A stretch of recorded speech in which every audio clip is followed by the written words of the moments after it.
Assalamualaikum warahmatullahi wabarakatuh. Bismillahirrahmanirrahim. Waalaikumsalam warahmatullahi wabarakatuh. Ya, untuk pertemuan yang kelima, yang beberapa minggu lalu ketika saya di Pelabuhan Ratu sudah saya sampaikan tentang beragam jenis penelitian dan juga kira-kira apa saja yang harus dipersiapkan oleh Anda menghadapi penulisan proposal tesis. Saya tadi sudah me-WA di grup terkait dengan Anda harus mempersiapkan yang namanya masalah penelitian, kemudian daftar buku apa yang sudah dipersiapkan untuk itu, kemudian artikel jurnal juga, dan itu harus tertulis. Jadi sebaiknya memang dipersiapkan dalam bentuk PowerPoint. Sampai akhirnya nanti ketemu dengan rencana judul penelitiannya apa.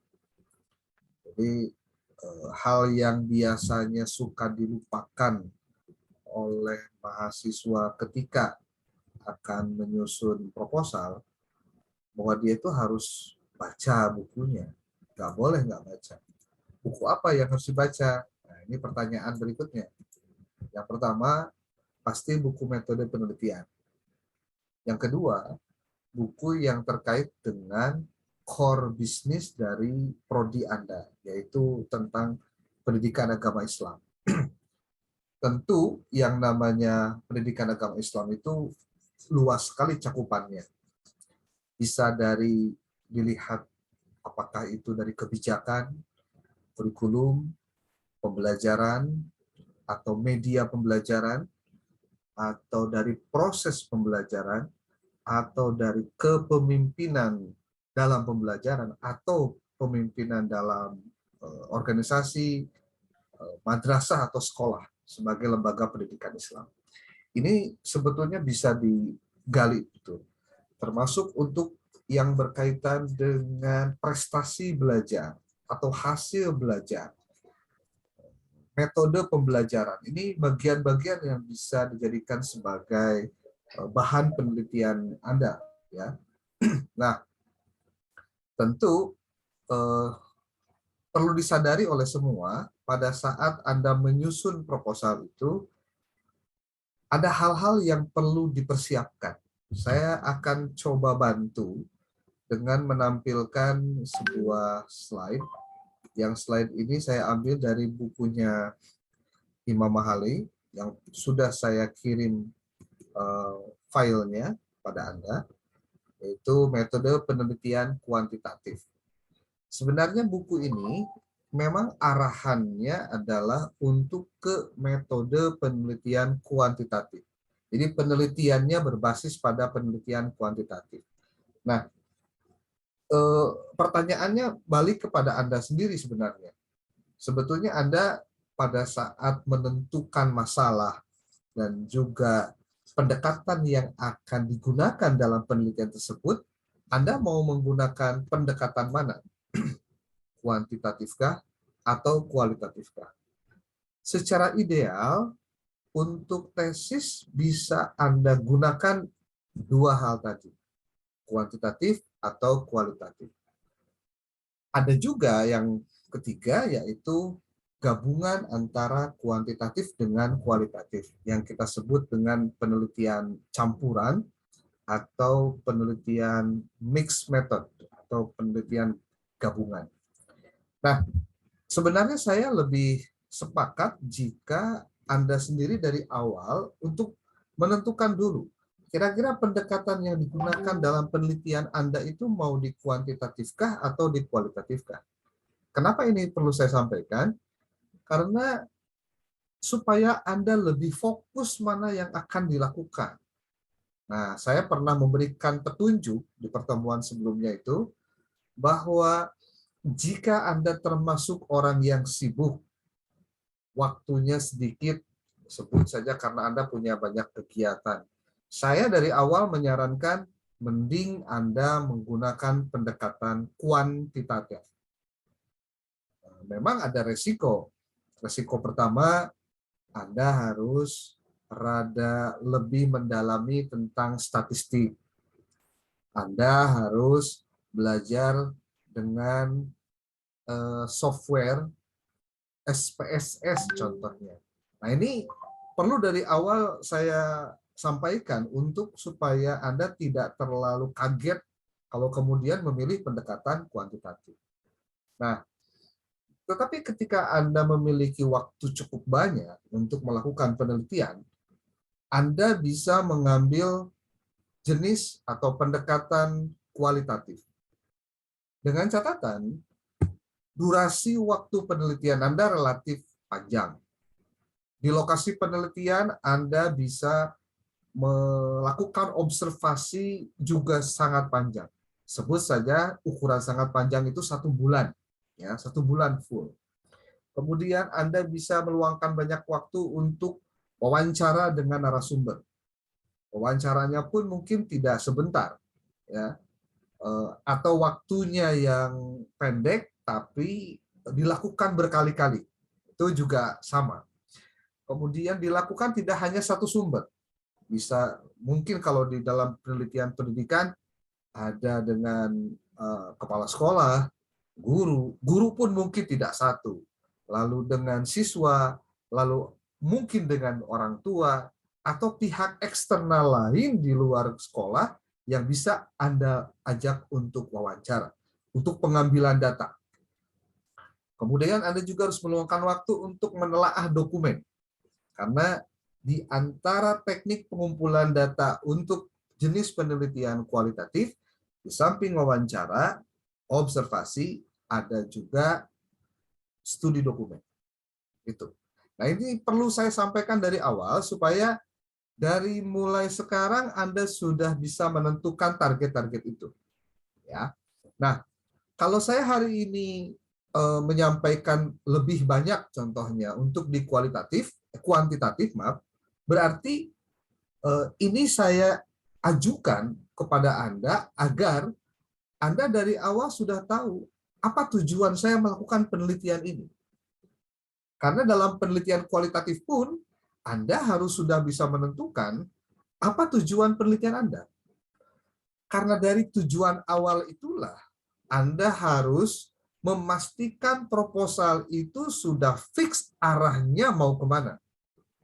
Makanya mungkin saya ingin mendengar, karena ini judulnya juga tidak terlalu banyak, hanya 6 orang yang hadir di Zoom.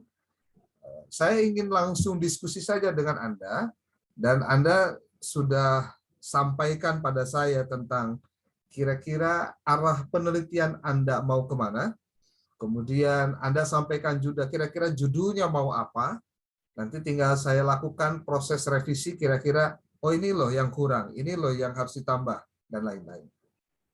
Dan saya harap di sini Anda tidak pasif untuk menyampaikan hal-hal yang terkait dengan kepentingan penelitian Anda sendiri. Nah, ini yang harus seperti itu. Jadi justru hari ini adalah kesempatan Anda untuk mengeksplorasi rencana penelitian Anda sendiri. Tentu saya nanti akan mendampingi dan memaparkan dari sisi metode penelitiannya. Kira-kira ini cocoknya menggunakan apa, nanti Anda baca buku apa, artikel apa yang harus Anda baca, tesis jenis apa yang harus Anda gali untuk Anda dapatkan sebagai bahan perbandingan dari apa yang Anda akan lakukan dalam tesis Anda. Mudah-mudahan pembicaraan saya bisa dipahami, ya, bisa dipahami, karena tidak dalam konteks teoritis saja mata kuliah Medlit ini, tapi harus mewujud pada Anda mempersiapkan diri dengan proposal yang lengkap. Tentu nanti saya juga akan sampaikan kira-kira bagaimana struktur dari proposal yang ada di kampus kita. Dari mulai pendahuluan, latar belakang masalah, sampai dengan langkah-langkah penelitian. Ini belum saya sampaikan karena memang belum waktunya, tapi nanti pasti saya akan sampaikan filenya untuk Anda jadikan sebagai pedoman penulisan tesis. Oke. Mungkin ada yang mau komentar dulu? Boleh. Pak Aji, Bu Nofrisa, Pak Ujang, Pak Wahyudin, Bu Diah, satu lagi siapa ini? Pak Rudi Tamim sama Pak Rusli Fahmi. Oke ya. Mungkin ada yang mau komentar dulu. Kalau minggu lalu kita banyak diskusi hal-hal lain. Nah, sekarang sudah harus fokus pada rencana penelitian Anda. Jadi saya tidak ingin pembicaraan Medlit keluar dari rencana pembahasan proposal tesis. Oke. Mungkin ada yang mau mengawali, silakan. Ada? Ya, Assalamualaikum warahmatullahi wabarakatuh. Salam. Silakan Pak Ujang. Ya, alhamdulillah untuk malam ini bisa ikut kegiatan mata kuliah metodologi penelitian walaupun cuaca hujan, dan mudah-mudahan tidak mati lampu Pak sampai selesai. Di kesibukan waktu saya, mungkin semuanya punya kesibukan, ya saya sedikit meluangkan untuk membuat tugas yang kemarin Bapak instruksikan, dan saya mencoba. Di sini ada satu judul apa betul atau tidak nih, saya mencoba dengan latar belakang masalah yang ada dan melihat research gap penelitian dahulu, dan saya mencoba, ini ada satu judul Pak. Bentar.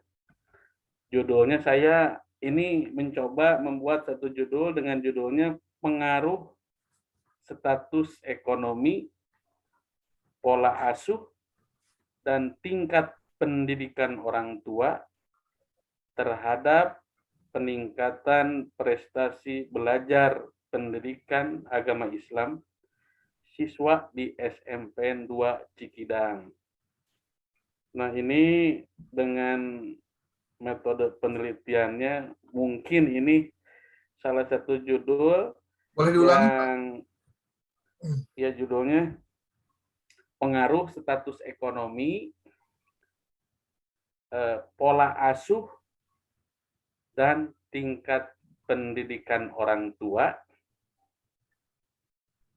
terhadap peningkatan prestasi belajar pendidikan agama Islam siswa di SMPN 2 Cikidang.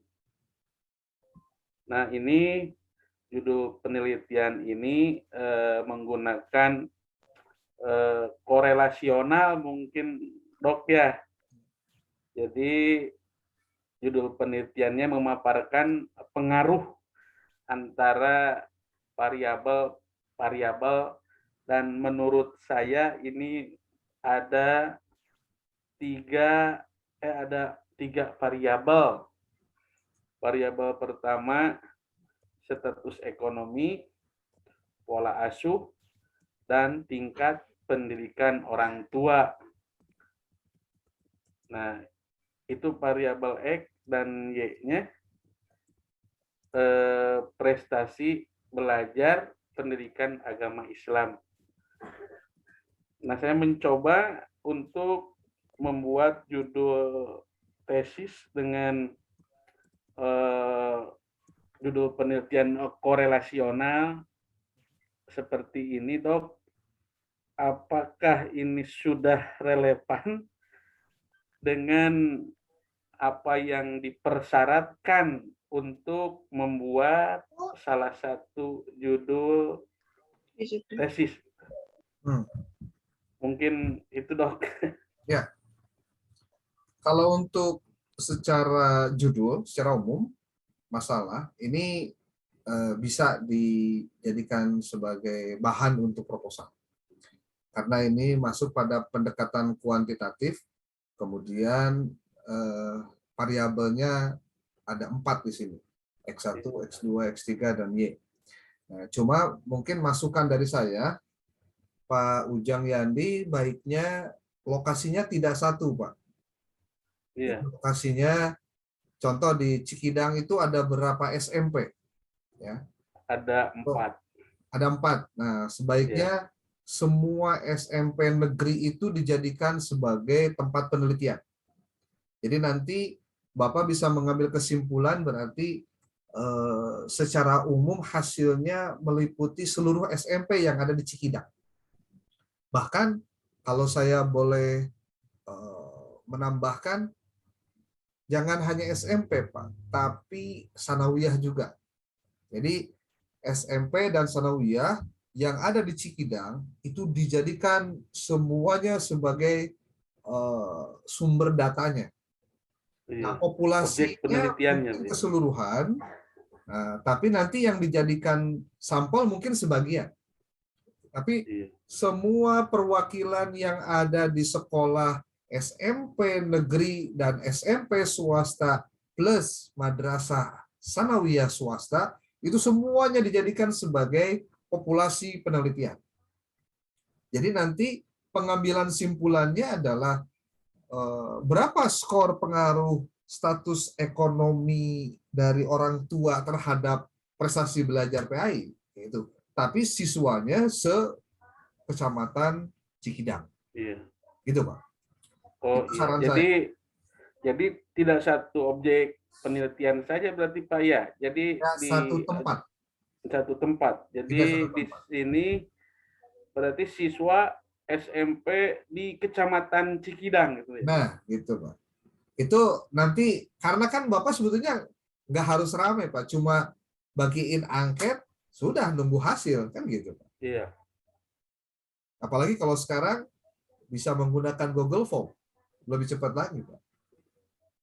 Yang penting siswanya memang terkoneksi internet, punya handphone. Gitu.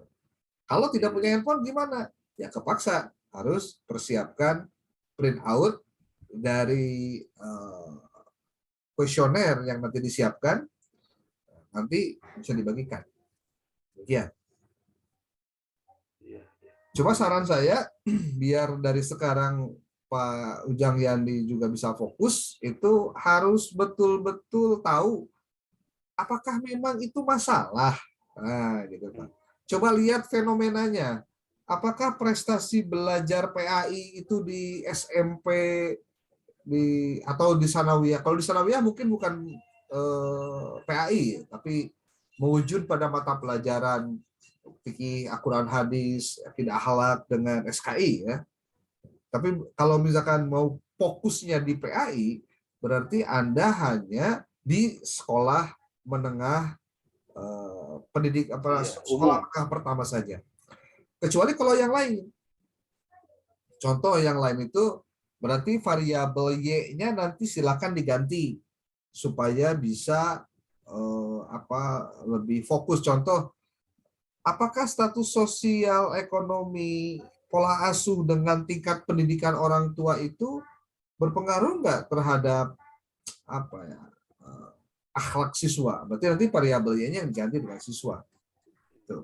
Atau kalau tidak diganti siswa, Anda tetap dengan variabel Y-nya prestasi belajar PAI, berarti Anda penelitiannya hanya di jenjang SMP saja.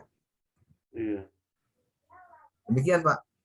Iya. Jadi Pak, kan di sini ada objek penelitiannya pun juga, ini ada orang tua ya. Ya. Jadi kita bisa menyebarkan angket juga untuk orang tua.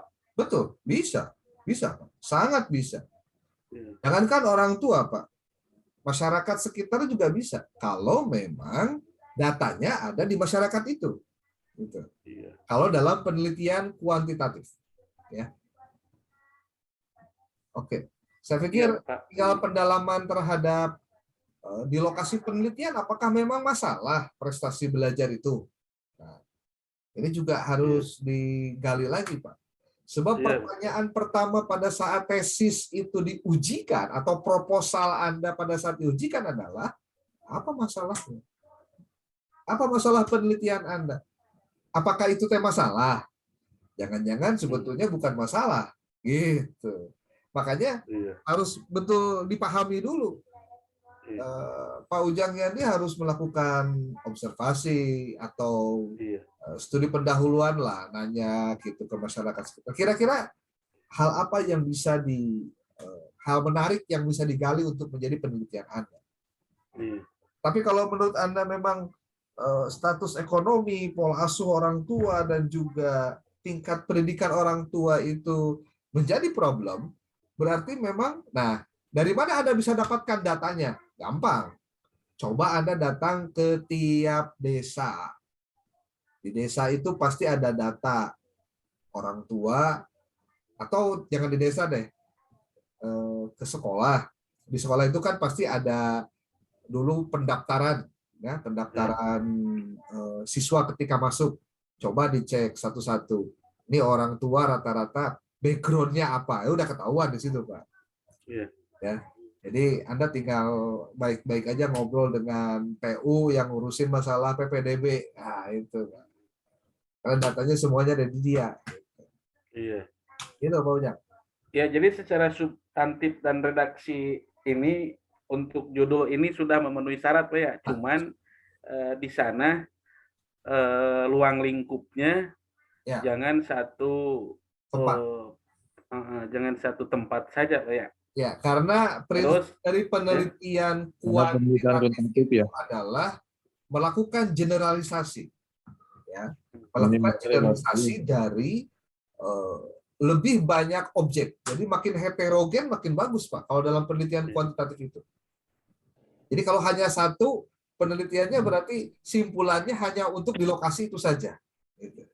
Jadi kalau untuk Pak Ujang Yandi, harapan saya justru ini menjadi trigger. Trigger itu pemantik ya, bahwa memang di Kecamatan Cikidang teh masih masalah gitu dari sisi status ekonominya, pola asuhnya, kemudian juga tingkat pendidikannya, sehingga memang diperlukan pendekatan lain untuk bagaimana meningkatkan status ekonomi dari keluarga, lalu bagaimana pola asuh mereka terhadap siswa di rumah. Jadi kita tuh memberikan kontribusi akhirnya, Pak. oh iya, Makanya saran saya ini kepada Anda semua ketika menulis tesis, mohon untuk difikirkan kira-kira apakah tulisan Anda itu memiliki kontribusi yang luas tidak. iya betul. Jadi bukan hanya sebatas beres tesis, undang MPD, beres. Nah, nggak hanya itu. Eh, Bahkan kalau perlu, apa yang Anda tulis dengan tesis itu bisa memberikan masukan terhadap kebijakan pemerintah. Makanya saya sangat menyarankan Anda memang peduli dengan persoalan sosial yang ada di masyarakat sekitar Anda, khususnya dengan pendekatan ke-PAI-an atau dalam pendidikan agama Islam. Menurut Iya. saya ini penting, Pak. Apalagi kalau misalkan di antara Anda ada yang mau mengkaji tentang kebijakan pendidikan yang ada di Kabupaten Sukabumi. Tapi tentu ini pendekatannya dengan kuantitatif. Yang sering saya dengar dulu ya, ketika Bupati Sukma menjadi bupati 2 periode, dia pernah mengeluarkan sebuah Perbuk nomor 33 tahun 2008 tentang 10 pembiasaan akhlak mulia. Wah, itu banyak sekali Pak yang mengkaji bagaimana implementasinya di sekolah dari mulai SD, SMP, SMA di Kabupaten Sukabumi. Tapi ketika bupatinya ganti, ya bupati yang sekarang nggak mau pakai tuh, ya. Jadi akhirnya 10 pembiasaan akhlak mulianya nggak ada. Malah kalau ditanya kebijakan bupati saat ini terkait pendidikan apa sih? Ya nggak ngerti. Cobalah Anda yang ada di Pelabuhan Ratu kan lebih dekat dengan kantong kekuasaan. Cobalah ada yang mau mengkaji. Bahkan kalau misalkan saya mau sedikit rada naik gitu ya, bagaimana sih keberpihakan pemerintah daerah Kabupaten Sukabumi dengan pendidikan agama di Sukabumi. Baik keberpihakan dari sisi kebijakan, keberpihakan anggaran, kepedulian kepada pemerintah, kepada lembaga pendidikan, contoh pesantren, dasar diniyah, diniyah takmiliyah, majelis taklim, madrasah gitu. Itu kan sebetulnya bisa menarik untuk dikaji, Pak. Jadi kalau misalkan Anda mau melihat gini, dalam kampanye, dalam kacamata politik, yang namanya masyarakat itu selalu diminta suaranya setiap 5 tahun sekali, Pak. Semua calon anggota dewan, calon bupati, wakil bupati, atau wali kota, gubernur, presiden sekalipun, sering menjadi masyarakat itu sebagai objek untuk kepentingan politik. Padahal yang bayar pajak adalah masyarakat. Masyarakat yang bayar pajak, pajaknya dikelola oleh pemerintah, ada yang oleh pemerintah pusat, daerah, provinsi, kemudian digunakan untuk pembangunan. Tinggal pertanyaannya, kita itu di Kabupaten Sukabumi mayoritas. Mayoritas, Pak. Ya.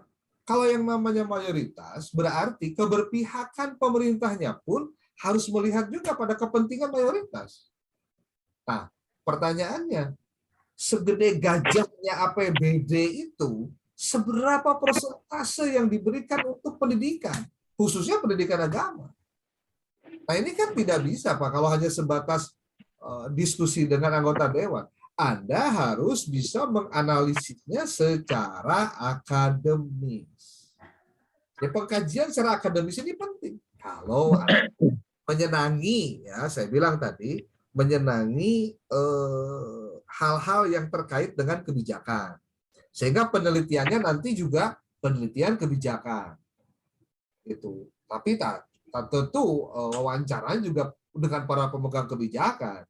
Bisa dengan kepala dinas, kementerian agama, anggota dewan, wakil bupati, bupati itu sendiri. Asal Anda siap, maju terus. Itu. Mumpung Anda orang Pelabuhan Ratu, gitu maksudnya. Jadi banyak, Pak, yang bisa diteliti. Itu baru dari kebijakan, Pak. Baru dari kebijakan. Nah, belum dari yang lain. Ya, belum dari yang lain. Jadi maksud saya, ketika Anda menulis tesis, cobalah berpikir tentang apakah nanti penelitian saya akan berdampak luas terhadap masyarakat dan juga mungkin pada pemerintah. Pertanyaannya pasti akan muncul, Pak, emang kalau saya nulis tesis nanti bakal dibaca gitu? Ya, sebetulnya jawabannya simpel. Tergantung Anda menyuarakannya dengan cara apa dan bagaimana salurannya. Masalahnya, lamun Anda hitut oge dina speaker kan langsung aspan ngatoa itu. Karena hitut tertarik gitu. Jadi tergantung medianya. Nah, medianya sekarang ada, Pak. Ada media sosial. Anda bisa melakukan webinar untuk diseminasi hasil penelitian tesis, contohnya. Banyak sekali, Pak. Jadi, Anda melakukan penelitian itu bisa berdampak tidak hanya pada sebatas beres tesis jadi MPD. Nah, itu maksud saya, Pak. Tapi Anda punya kontribusi juga untuk bagaimana ada perubahan. Sedikit banyaknya berkontribusi lah. Karena sebagai seorang magister, ada kewajiban moral dan sosial yang harus Anda emban. Tapi targetan jangka pendeknya, beres tesis, menang MPD, beres, gitu. Itu jangka pendek. Jangka panjang. Nah, itu. Bisa dipahami mungkin maksud saya, Pak, ya? Jadi, yang tadi saya sampaikan kepada Pak Ujang Yandi, itu kan ruang lingkupnya berarti satu kecamatan, Pak. Ya. Menurut saya jauh lebih baik ketimbang Bapak hanya satu sekolah saja. Nah, gitu maksudnya, Pak. Siap. Terima kasih, Pak. Terima kasih. Oke. Mungkin ada yang lain. Bu Nofrisa boleh. Saya tunggu suaranya. Ayo. Minimal belum pakai slide, belum pakai apa-apa. Ngomong aja dulu, Pak, saya pengennya begini, begini, begini. Saya tuh pengen gini, gini aja dulu, Pak. Saya kan sekalian mendengar juga. Kira-kira Anda maunya apa sih dengan tesis ini gitu. Jangan sampai ditanya, mau nggak bikin tesis? Nggak tahu ya, saya juga belum kepikiran. Nah, jangan begitu gitu maksudnya. Ya, oke, Bu Nofrisa, silakan. Eh, saya sih ada ya Pak ini. Bentar. Pengaruh disiplin kerja, motivasi kerja, dan gaya kepemimpinan kepala sekolah terhadap kinerja guru di PAUD. Ulangi, Bu. Saya tulis.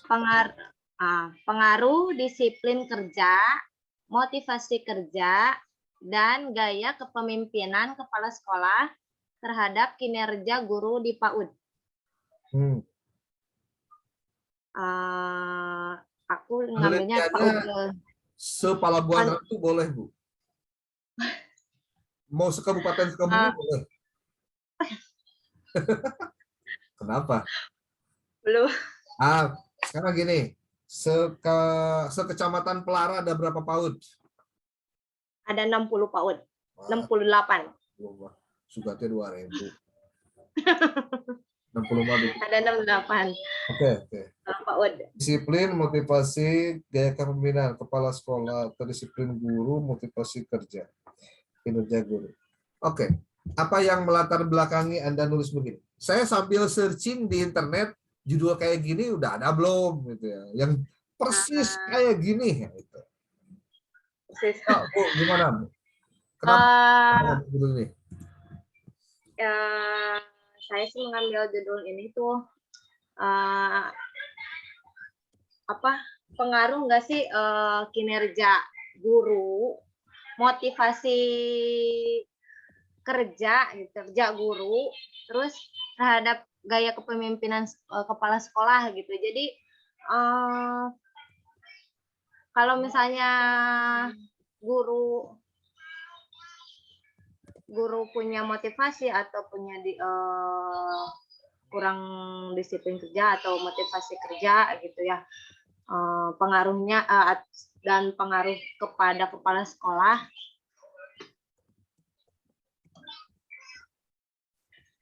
Bentar, Pak, ini aku ada ininya.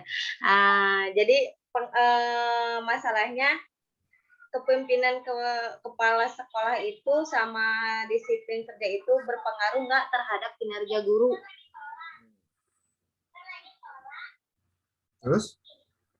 Kan biasanya ada yang gini ya Pak.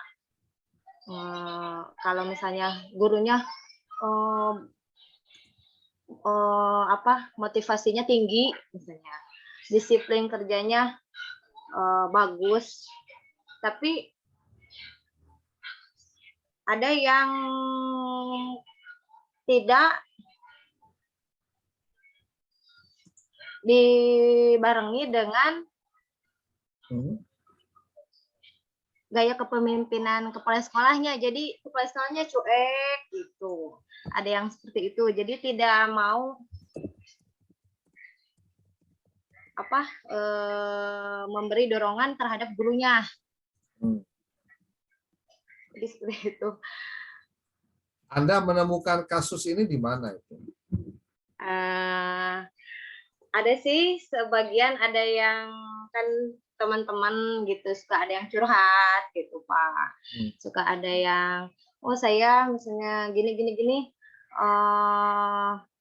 tapi tidak direalisasikan sama kepala sekolah misalnya gitu. Oke. Terus? Ya gimana nih caranya kayak gini. Terus ada yang sesama guru gitu ya Pak, kita curhat gitu, kita saling bertukar pikiran gitu. Tapi kepala sekolah saya atau guru-guru yang lain tidak mau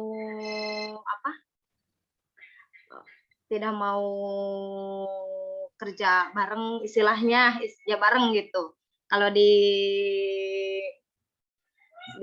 TK kan di PAUD kita kalau punya ide kreatif atau apa gitu ya Pak, saling gitu. Saling gitu. Nah, ini Bu Nofrisa, saya temukan ada sebuah artikel yang judulnya persis sama, ya. Coba lihat. Pengaruh motivasi, disiplin kerja, dan gaya kepemimpinan kepala sekolah terhadap kinerja guru bahasa Inggris. Nah, ini mah guru bahasa Inggris, ya. Ya. Boleh baca nanti isinya. Ini apa? Kira-kira apa yang menjadi problem? Ini sebagai perbandingan penelitian boleh dijadikan sebagai bentuk, ya, bentuk bisa begini.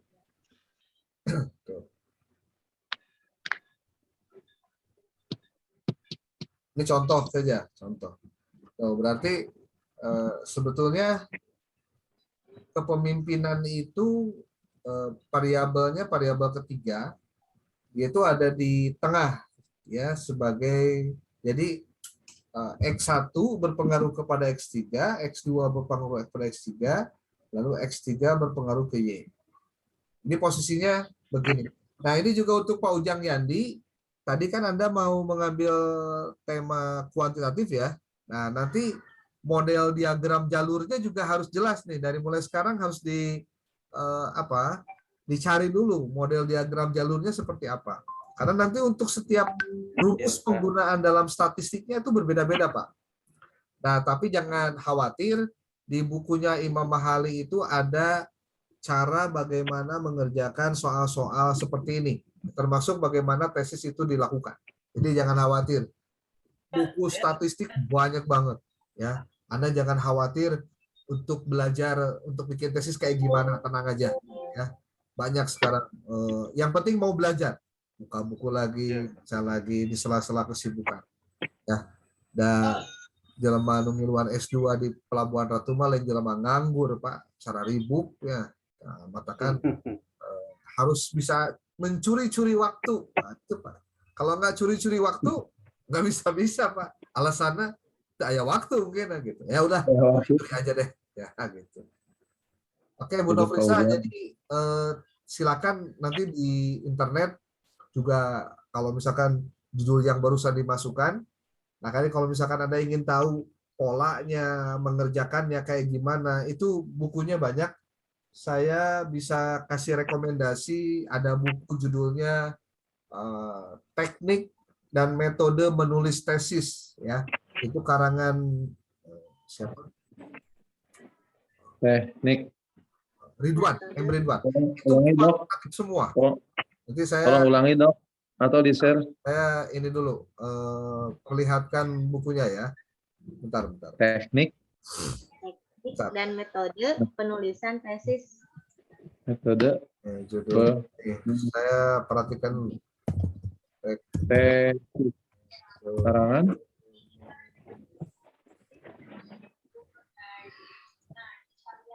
ini, Pak, bukunya yang ini nih. Nah, ini metode dan teknik menyusun tesis. Ini tentang kuantitatif. Pokoknya lamun Anda mau kuantitatif, maca buku yuk. Beli bukunya, Pak, murah, ngan ukur 45.000, aya nu 60.000 terserah. Nih. Ya. Metode dan teknik, ya. Metode dan teknik menulis tesis. Nah, saya perbesar. Pengarangnya Ridwan, penerbitnya Alfabeta. Ya. Nah, ini, Pak, murah, Pak, 52.000. Ya. Nyeun mah tanggal, tos meser we. Nah, tanggalnya, Dok. Ya, tanggal lah. Aya kalau nggak salah sih ada yang baru, cetakan baru yang ini kalau nggak salah. Cetakan baru yang warna begini.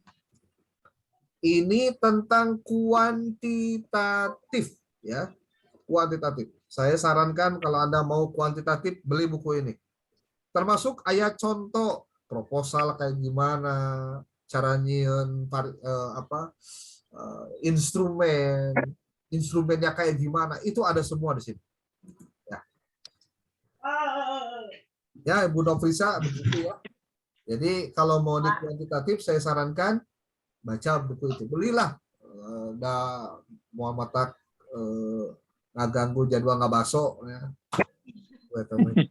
Pendopo sambil belajar mendalami kuantitatif. Betul. Termasuk coba bukunya yang ini, yang barusan siapa? Imam Mahali. Saya Anda kalau perlu sekalian beli bukunya, Pak. Yang Imam Mahali itu ada buku cetaknya. Kalau misalkan ngeprint banyak ya itu. Ya, ada 300.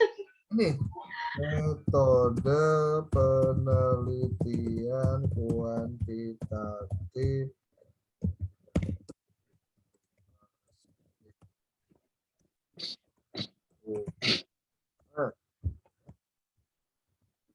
bukan yang ini nih. Nih bukunya yang ini nih. Ini bukunya nih. Ya. Saya sarankan beli bukunya nih. Ini bukunya. Jadi anu tadi beratus-ratus lembar teh, ini ada bukunya. Ya. Metode penelitian kuantitatif. Di bejaan jeung buku-buku nak karena lamun tepi kata beres proposalna asa kebangetan ya. Dipesan aja besok, hari ini pesan besok bisa ya dibaca sama tokonya gitu. Nah, nanti bisa Anda siap-siap saja tunggu di rumah datang bukunya. Koleksi Pak Aji. Nah, boleh. Oke, ini ada lagi Pak Rudi Tamim, Pak Rusli, Pak Aji, boleh satu lagi? Saya dok. Ya, gimana?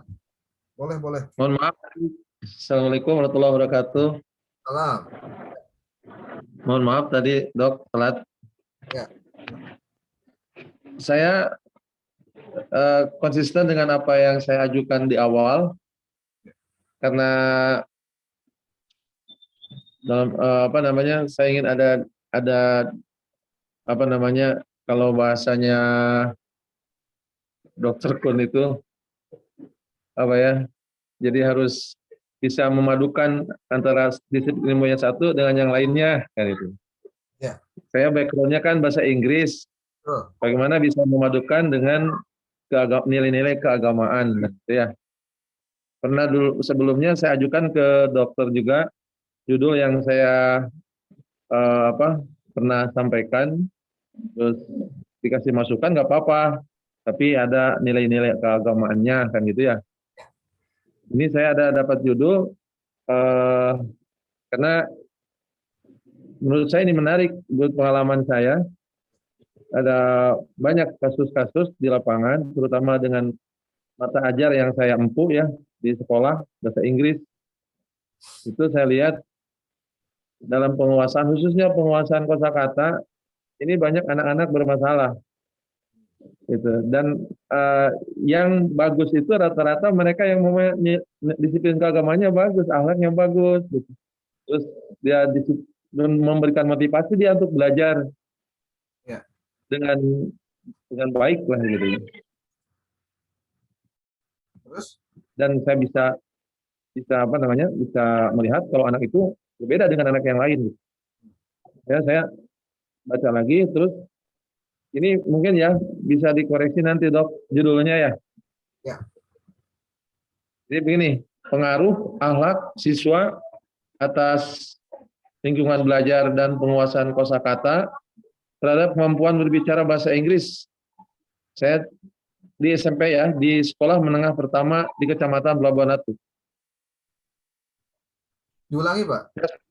Mau saya coba dalami lebih luas lagi kan gitu, karena ini kan kuantitatif ya. Pengaruh apa? Bisa ya, pengaruh akhlak siswa. Bentar. Akhlak siswa. Ya. Terus? Ya, terus? Atas lingkungan belajar dan penguasaan kosakata. Lingkungan belajar. Lalu? Terhadap kemampuan berbicara bahasa Inggris siswa.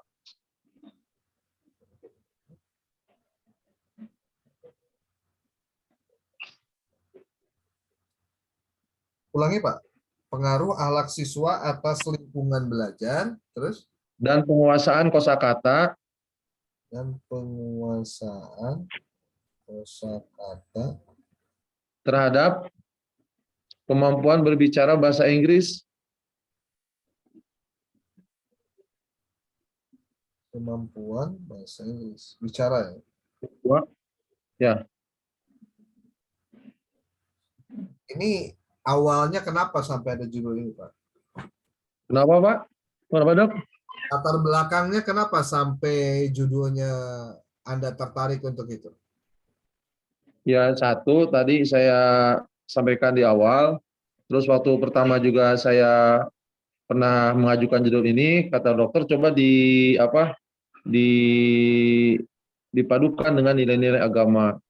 Kan waktu judul yang pertama saya ajukan itu masih bersifat umum ya, karena saya melihat ada juga judul yang sama di penelitian yang lain.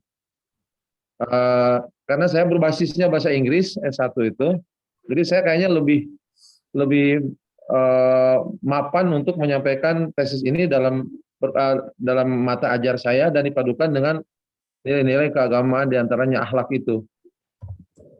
Dan itu ketika di lapangan memang sangat sangat terasa oleh saya, sangat terasa. Nggak, maksud saya gini, kenapa Anda ngambil judul penelitian itu? Itu aja.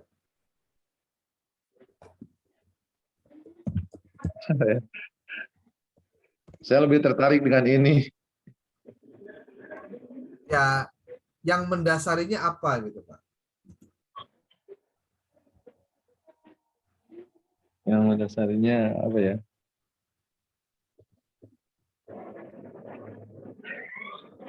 Blank Dok.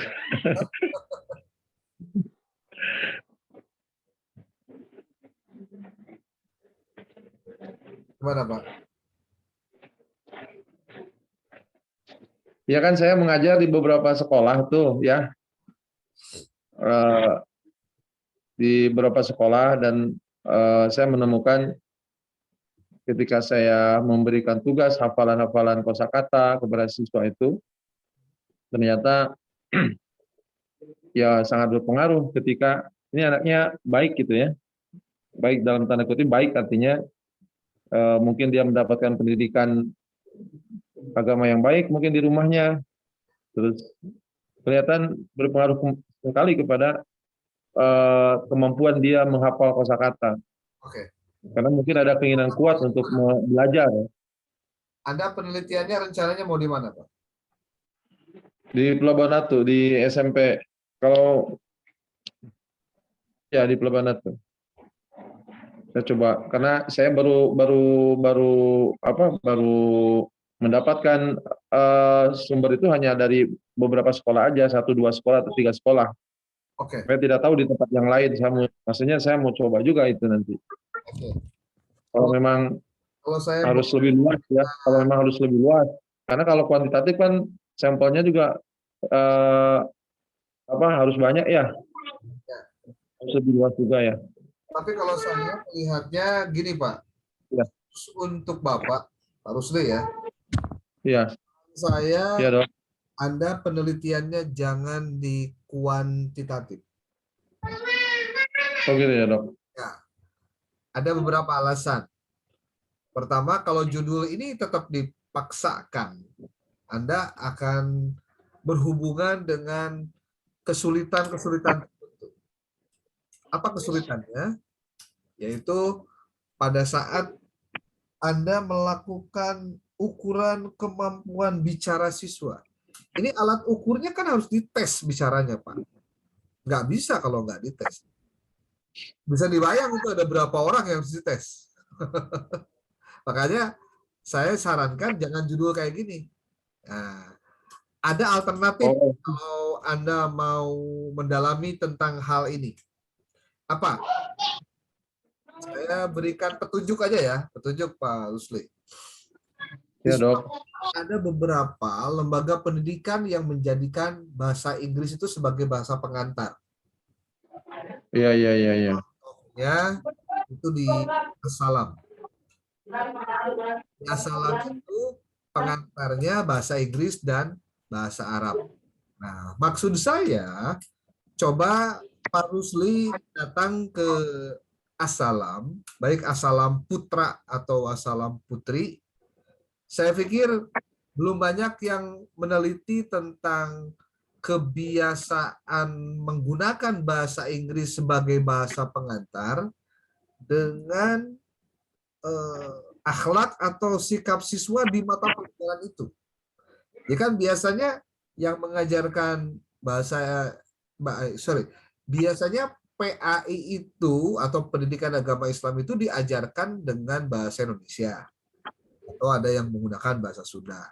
Nah, sekarang jika di lembaga pendidikannya itu diterapkan bahasa pengantar untuk materi pendidikan agama Islamnya itu dengan bahasa Inggris, itu kira-kira daya serapnya seperti apa? Kemudian efek terhadap penghayatan keagamaan dari yang disampaikan oleh si guru seperti apa? Termasuk nanti imbasnya terhadap akhlak siswa. Gitu, Pak. Jadi, tapi dengan catatan harus di lembaga pendidikan yang menjadikan bahasa Inggris sebagai bahasa pengantar. Jadi, kalau Anda mau mengukur itu, walaupun dengan kuantitatif gampang. Kenapa? Karena mereka ada di sana, siswanya ada di sana. Wah, kemana-mana gitu, Pak. Itu. Tapi kalau Anda ke sekolah-sekolah, contohnya, dari kemampuan harus kita akui sangat beragam untuk bahasa Inggris. Tapi kalau untuk di lembaga pendidikan yang dari awal memang menggunakan bahasa pengantarnya adalah bahasa Inggris atau bahasa Arab, maka nanti Anda akan dengan mudah ngecek. Karena biasanya di lembaga pendidikan seperti itu ada dasar-dasar penguasaan bahasa yang standar sebagai tahapan untuk bisa memasuki kualifikasi di kelas itu. Enggak ujug-ujug bisa masuk sana, enggak. Ya, sebutlah ada matrikulasinya gitu. Ada pendalaman bahasa baik 1 bulan, 1 minggu, hanya untuk menyamakan frekuensi di antara mereka. Nah, jadi maksud saya Berat juga ya, Dok ya? Kenapa?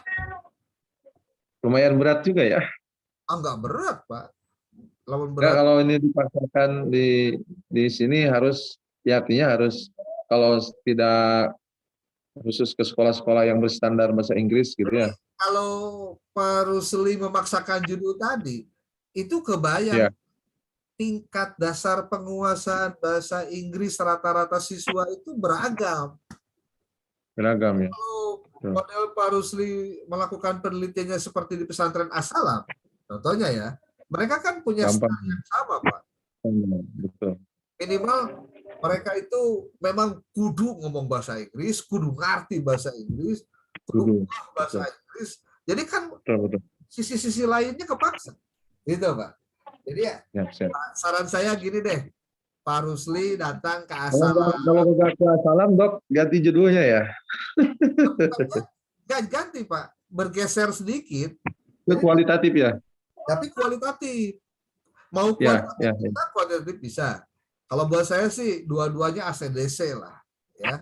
Bisa kuali. Kalau kuantitatif berarti Anda meluas tuh, banyak yang bisa diteliti, gitu. Nah, kalau misalkan kualitatif berarti Anda mencari cukup satu sekolah ya. Cukup satu sekolah ya, sampelnya ya. Satu skala, satu ruang lingkup saja. Satu ruang lingkup saja ya.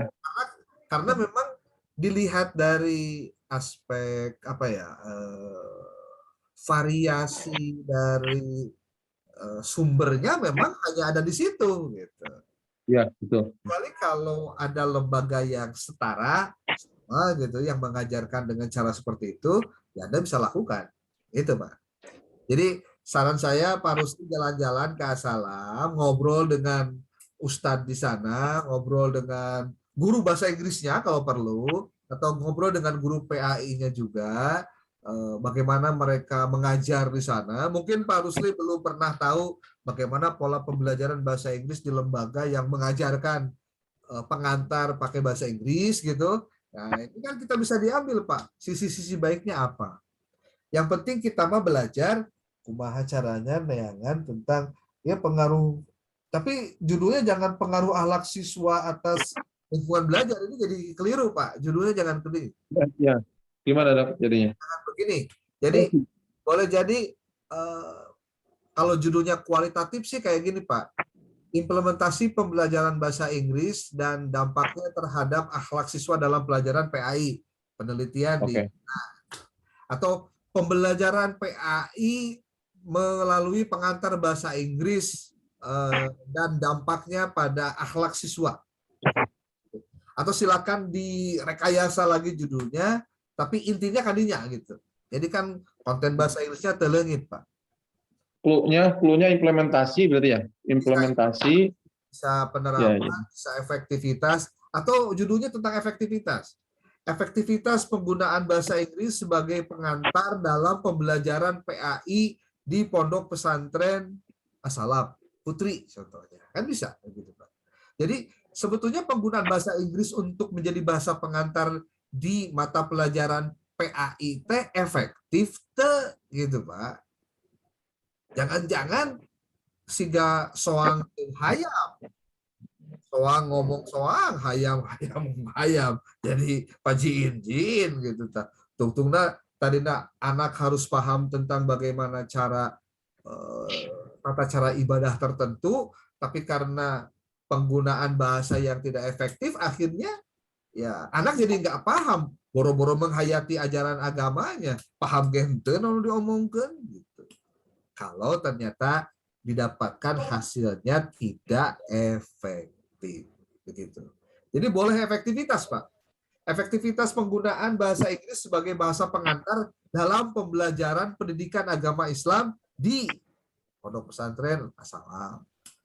Jadi kita tuh sebetulnya seperti kayak nguji lagi, Pak, mengevaluasi. Sebetulnya pembelajaran PAI dengan pengantar bahasa Inggris itu efektif nggak? Gitu. Itu Pak Rusli. Ini saya ngebantu aja biar Anda lebih cepat beresnya nih. Benar. Kalau judul yang tadi jadi malah kemana-mana, Pak. Jadi yang awal sama sempat. Kebayang ya maksud saya, Pak Rusli ya. Jadi Bayang Pak, banget bayang. ke PAI, Banget. tapi pengantarnya bahasa dalam waktu yang begitu sempit harus melakukan ini, sibuk dalam kesibukan, wah susahnya. bisa. Asal mau meluangkan waktu. Bisa sih semuanya. Kita kan bukan reguler. Ya. Kalau ke kualitatif boleh ya dok? Boleh silakan Pak, nggak ada halangan. Anda mau kuantitatif mau kualitatif silakan.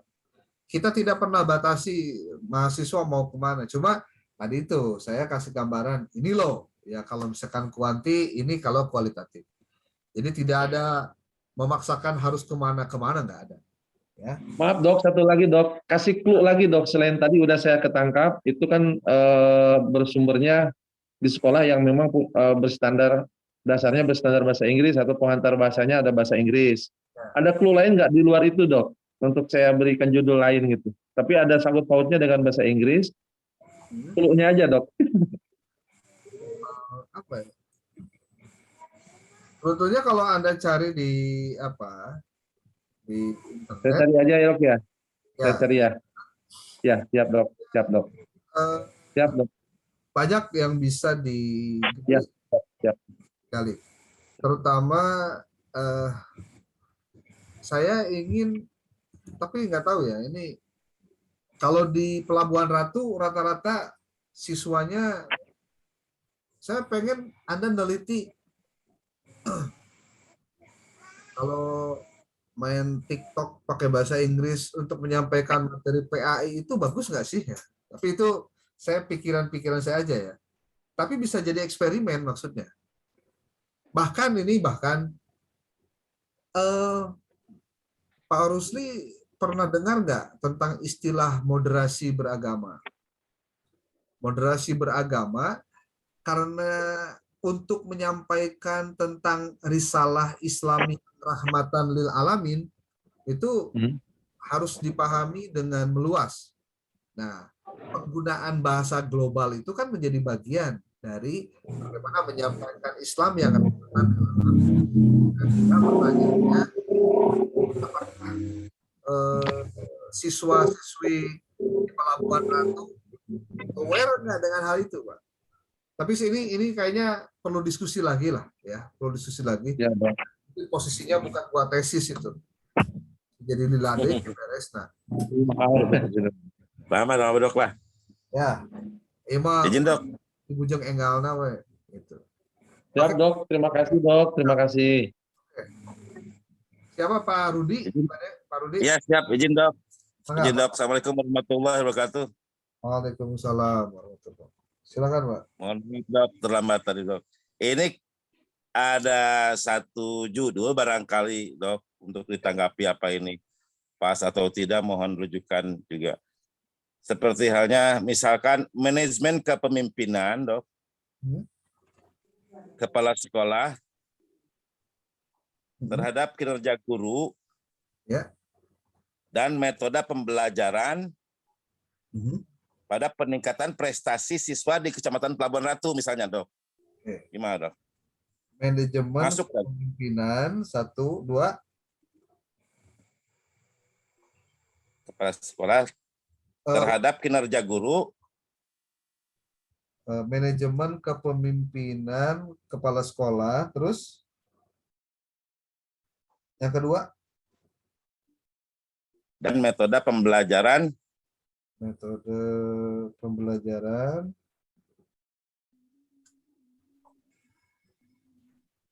terus pada peningkatan prestasi siswa di Kecamatan Pelabuhan Ratu. penelitiannya di mana aja, Pak? Di sekitar Pelabuhan Ratu aja Pak, Bukan levelnya. SMP. Level. SMP Pak. SMP. Iya. SMP. Oke. Manajemen kepala sekolah, kepemimpinan kepala sekolah, metode pembelajaran, dan Peningkatan prestasi siswa. Ya. berarti cuma 3 variabel ya, Pak? Ya. Bisa Pak. Kalau 3 mah itu standar skripsi, Pak. Oh gitu. Minimalnya di Harusnya 4 variabel. Jadi, nah ini juga yang harus diperhatikan. Iya. Apa sih? Pak Rudi perlu Ya. melakukan telaah. Memang apakah ini masalah ataukah bukan masalah? Masalah Pak. Soalnya belum ada yang berhasil sampai saat ini. Ingat, dalam penelitian kuantitatif, fokus penelitian itu ada di Y. Itu kalau lihat saya judulnya itu ada pada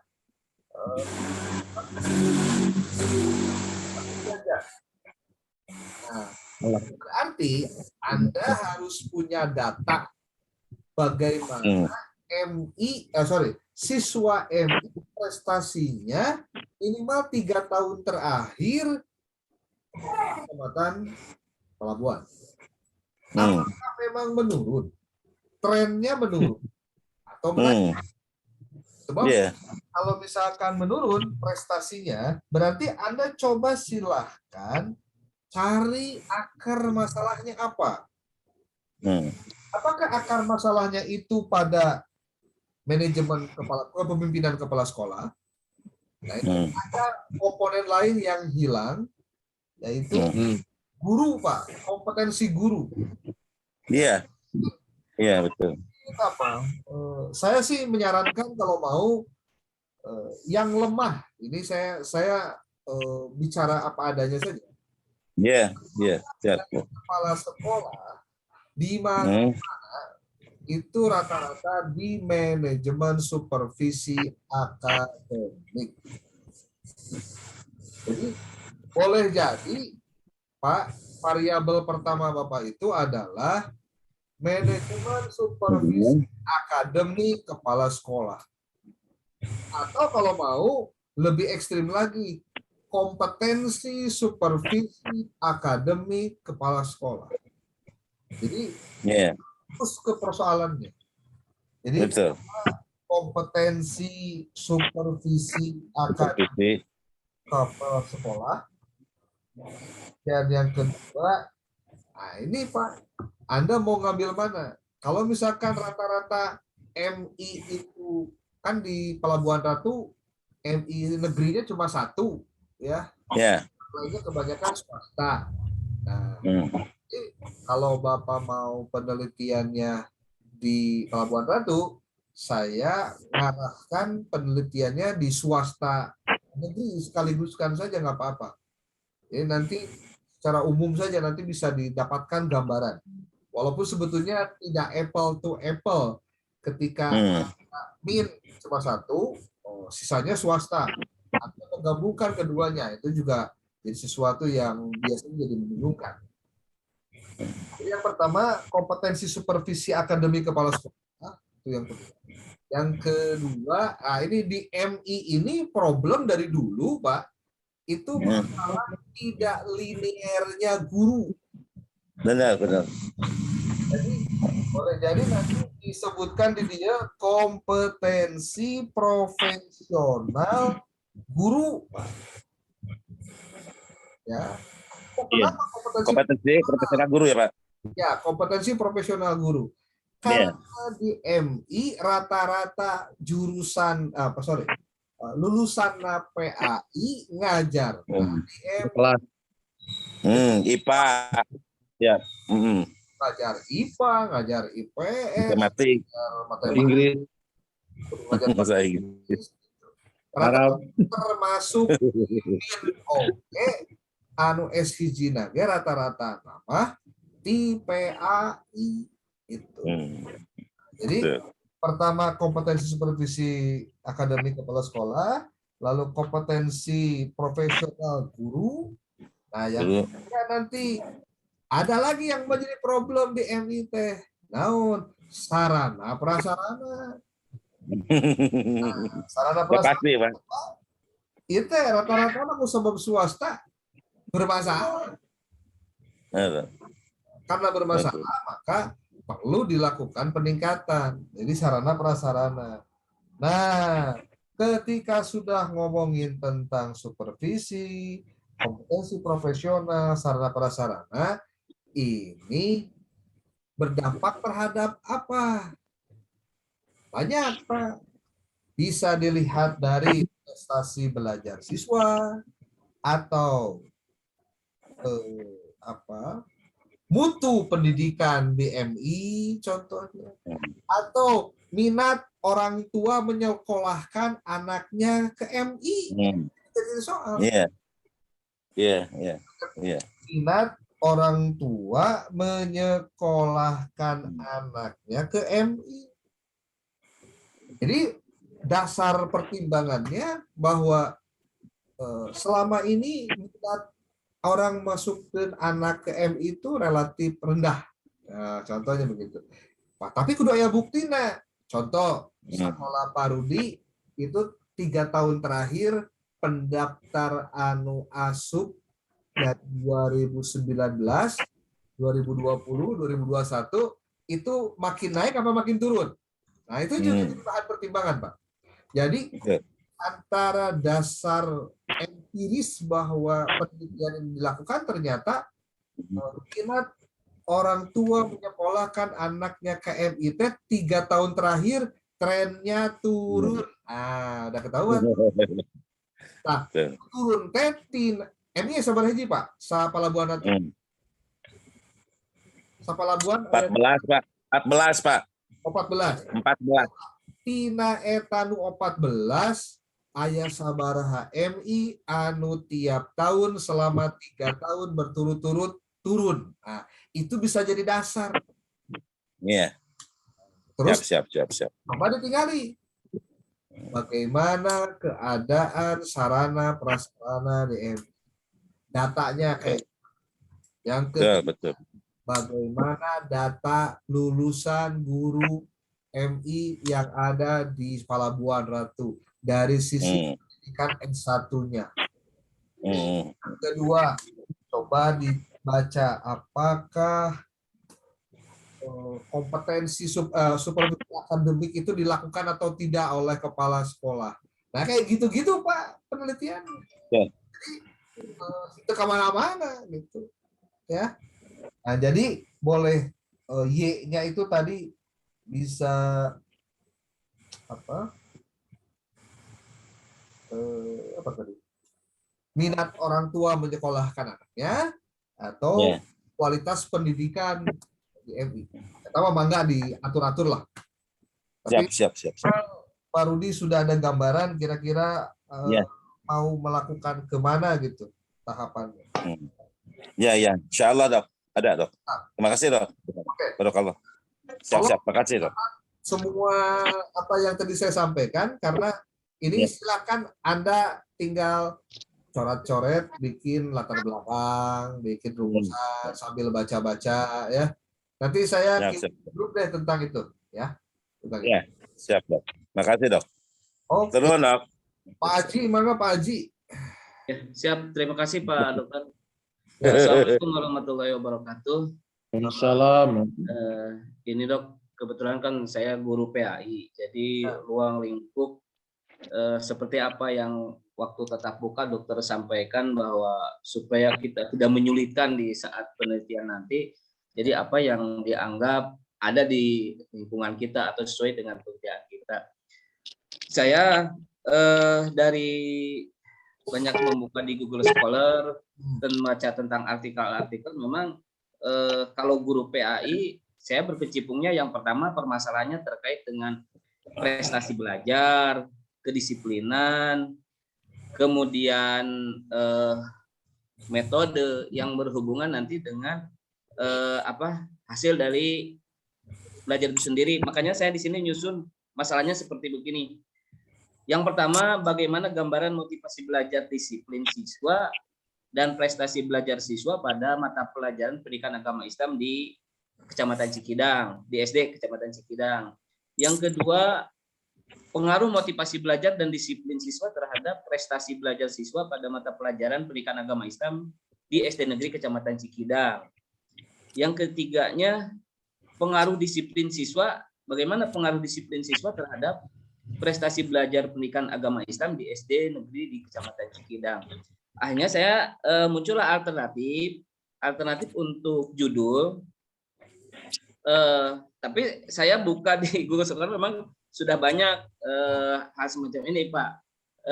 Yang salah satunya pengaruh motivasi belajar dan disiplin terhadap prestasi belajar pendidikan agama Islam di sekolah dasar negeri di Kecamatan Cikidang.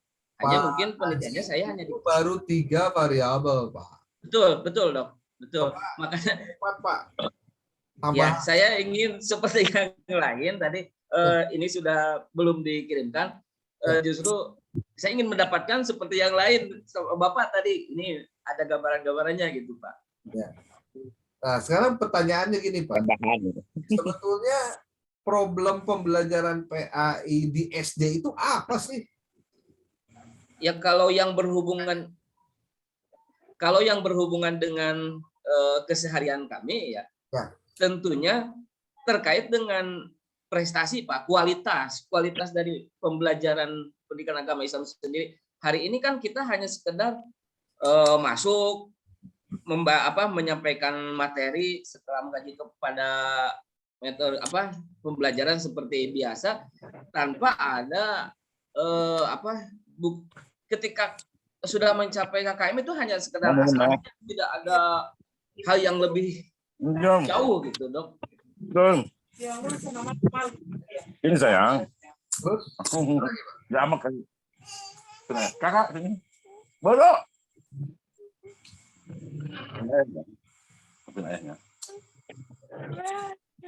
Ada lagi Pak? Ya kemudian yang selanjutnya tadi adalah tentang kedisiplinan. Ya, tentang kedisiplinan ya disadarilah bahwa untuk sekarang ini memang tingkat kedisiplinan baik gurunya itu sendiri kemudian siswa akan sangat berpengaruh gitu. Nah kalau dituangkan dalam bentuk itu mohon itunya Dok coba pencerahannya seperti apa? Ya. Oke, Bapak tuh ngajarnya di level SD. SD. Sekarang pertanyaannya begini, Pak. Kalau di SD itu bagaimana tentang kemampuan membaca Al-Quran siswa, Pak? Kalau membaca Al-Quran kelas 1 itu masih ikro ya. Kemudian ya rata-rata kalau yang kelas 4 ke sana sudah mampu, Pak, sudah mampu. Terus Ya, kalau mampunya itu mampu membaca Al-Quran. mampu membaca. Ada masalah dengan pembelajaran Al-Quran di level kelas tinggi 4, 5, 6. Mungkin kalau lebih cepat itu kaitan hubungannya dengan metode, Pak. Metode bagaimana, Pak? Ya, dalam membaca Al-Quran kan ada metode ketika dia menulis misalkan surat Anas ya menyambung gambar nyambung ayat itu, Pak, yang pakai kertas itu. Ya. Terus?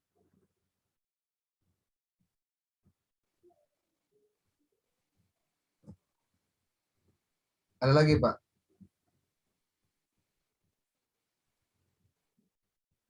Halo? Ya. Ada lagi? Selain metode gitu, Pak. Ya.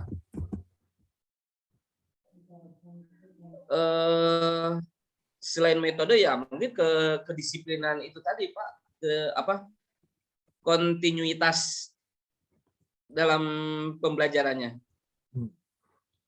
Oke, maksud saya begini, Pak. Tadi kan kontennya tentang pembelajaran apa tadi? PAI di SD. Ya, maksudnya khusus tentang ngaji yang tadi ya, kemampuan baca. Oh iya. Nah, sekarang Bapak kan di Cikidang, ya. Iya. Coba Pak di Cikidang problem akhlak siswa SD di Cikidang ada yang fatal nggak, Pak? Pernah terjadi apa gitu? Atau mungkin Ya. Anak dalam berbahasa yang apakah kasar, apakah Ya, kalau itu ada, Pak. Nah, sekarang pertanyaannya sudah sejauh mana Bapak sebagai guru PAI melakukan upaya penanggulangan masalah tadi, Pak? Ya, kalau luang lingkupnya di tempat kita bekerja, ya tempat kita mengajar, itu ya ada kita melakukan penanganan itu tadi, Pak, terkait dengan ketika ada salah satu anak yang memang dari segi bahasa dan sebagainya memang itu pengaruhnya bisa dari keluarganya, bisa memang di pergaulan atau juga sehingga kita ketahuannya anak setelah ada di sekolah ini. Tapi kita kan menyampaikan bahwa ini hal-hal yang baiknya harusnya berbicaranya seperti ini gitu, dikasih arahan. Nah, itu belum bertemu, Pak, solusinya belum. Ya. Nah, sekarang saya tanya lagi. Bapak sebagai guru SD PAI ada pengawasnya, Pak? Ada. Pengawasnya suka melakukan supervisi? Paling 1 semester sekali. Nah, itu. 1 tahun paling 2 kali kunjungan ke sekolah. Nah, tapi di luar itu ada kegiatan lain, seperti di komputer. Ada di KKG. Gitu, di KKG gitu, Pak? Ada di KKG. KKG-nya rutin, Pak? Tidak, Pak. Nah, rutin. Sekarang saya nanya. Itu biasanya hanya sesuai dengan kalau Bapak kebutuhan saja menjelang pas atau misalkan ketika ada informasi yang baru itu ada KKG. Sekarang pertanyaan saya begini, kompetensi guru PAI SD di Kecamatan Cikidang gimana secara umum, Pak? Nah, itu jadi kalau berbicara kompetensi guru di Kecamatan Cikidang itu Pak, dari jumlah 36 sekolah, Ya. 36 sekolah itu yang dikatakan match PAI-nya itu hanya 12 orang ya yang sesuai. Kenapa? Karena sebagian di sekolah itu mereka guru kelas, kemudian ditugaskan untuk merangkap jadi guru PAI. Jadi tidak asli guru PAI. Tidak asli guru PAI. Atau Seperti kebalikan yang tadi. ya, bukan mismatch lagi etam, Pak. Dolun. Dolun, Pak. Dolun itu aslinya sesat, Pak. Ya. Sesat Dolun. harusnya bukan mengajar PAI, tapi ngajar PAI. Oh, itu sesat banget, Ya. Pak. Dolun. Dolun. Nah, saya mau tanya, persoalannya ada di mana tuh? Karena pengangkatannya yang lama, apa nggak mau ngangkat guru honor lulusan PAI, S1 PAI, jurusan PAI, TIMN? Kalau berbicara itu kan kita sempat Pak dari Kementerian Agama kan melalui KKG Kabupaten kita ada komunitas akun SIM PKB guru PAI. Nah artinya semua mereka yang guru PAI masuk di komunitas itu di akun SIM PKB-nya. Itu mereka masuk, kemudian dari kebijakan lain ketika muncul misalkan untuk PPG yang kemarin lah, ternyata di situ tidak ada formasi untuk guru PAI. Akhirnya mereka pun yang sudah S1-nya PAI menyesuaikan karena tadi ada tuntutan untuk jadi guru PAI, begitu masuk muncul bahasa Sunama punung Pak. Jadi akhirnya di itu tidak ada formasi untuk pengetahuan. Jadi ini udah bertahun-tahun Pak kalau untuk ini semacam ada diskriminasi untuk guru PAI ini untuk bertahun-tahun, makanya minat untuk menjadi guru PAI itu sangat sedikit. Oke. Kalau berbicara soal itu. Ada nggak SD di Kecamatan Cikidang yang mengangkat guru honor lulusan S1 PAI?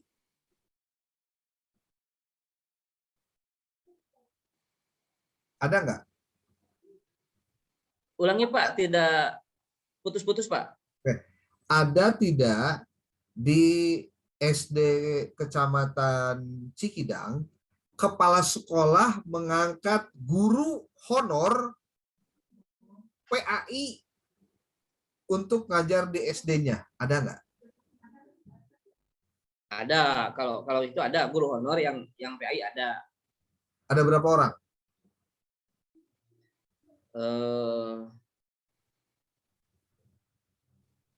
Hanya beberapa, paling 6 atau 5 sekolah.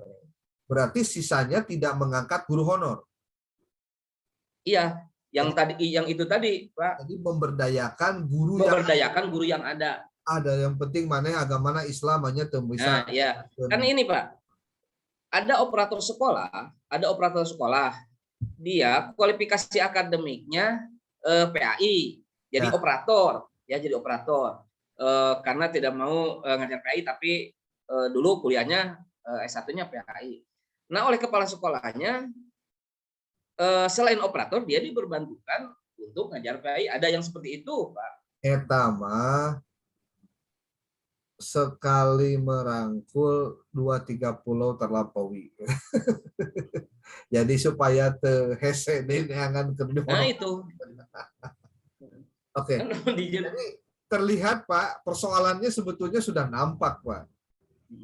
Yaitu pada problem guru Pak. Jadi problematikanya di guru sebetulnya. Cuma tinggal solusi apa yang sudah banyak dilakukan untuk menanggulangi itu. Contoh Pak.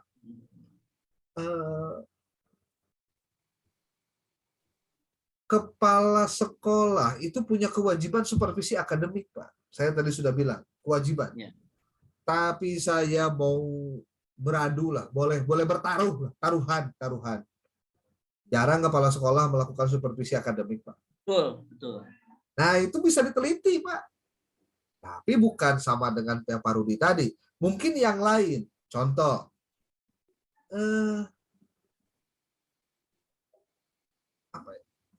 kebijakan kepala sekolah dalam mengalokasikan anggaran untuk kegiatan pendidikan keagamaan kira-kira seperti apa? Ini kan terkait juga dengan kompetensi manajerial kepala sekolah. Jadi, sekarang gini Pak, kan di sekolah, di SD, itu kan nggak boleh mungut biaya karena sudah ada BOS. Terus namun ada kegiatan seperti rajaban, muludan, ataupun kegiatan lain. Itu kira-kira dananya dari mana? Kalau Dari bukan infak anak-anak. dari itu, dari mana lagi? Ya kan? Nah, Iya. ini kan kemampuan manajerial dan hubungannya dengan komite sekolah. Nah, maksud saya, apakah selama ini SD di Kecamatan Cikidang itu memberdayakan komite sekolah untuk membantu kegiatan-kegiatan keagamaan? Karena gini Pak, problematika di antara pendidikan agama Islam di sekolah dasar adalah waktu yang relatif sedikit, tuntutan anak bisa agama itu tinggi. Itu. Kudu bisa ngaji, budak kudu bisa wudu, budak kudu bisa A, kudu B, kudu C. Bari kudu bager deh budak teh. Nah, gitu, Pak. Sementara tanggung jawab anak soleh itu bukan hanya tanggung jawab guru PAI. Kepala sekolah wajib punya misi menyolehkan anak didiknya. Guru wali kelasnya pun punya kewajiban menjadikan anaknya soleh. Apalagi kalau, contoh, apakah di SD itu ada musola? Suka dibiasakan sholat duha kah? Sholat duhur berjamaah kah? Atau tidak? Karena proses pembiasaan ini untuk level sekolah dasar itu penting sekali. Bahkan pertanyaan saya, pembiasaan ibadah atau akhlak mulia apa saja yang dilakukan di tempat atau di SD tempat di Kecamatan Cikidang itu?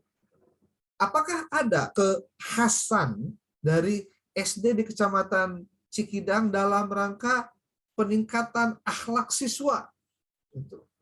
Jadi kita Pak, sudahlah banyak keterbatasan, uang terbatas, guru PAI terbatas, waktu terbatas.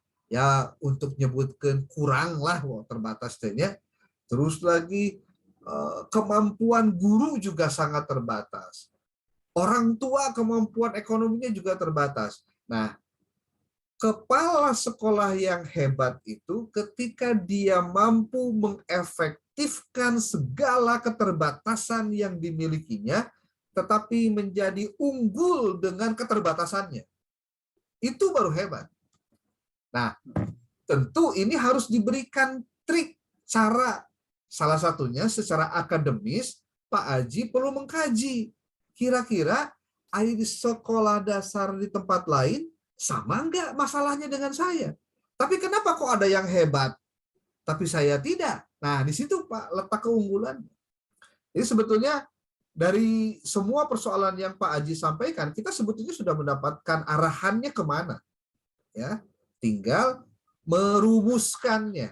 Nah, jadi boleh jadi Pak judulnya teh problematika pembelajaran PAI di sekolah dasar Kecamatan Cikidang. Jadi Anda penelitiannya kualitatif. Kualitatif Pak. Tapi khusus tentang problematika pembelajaran PAI di sekolah dasar. Dan ini pasti akan banyak yang dikaji, Pak.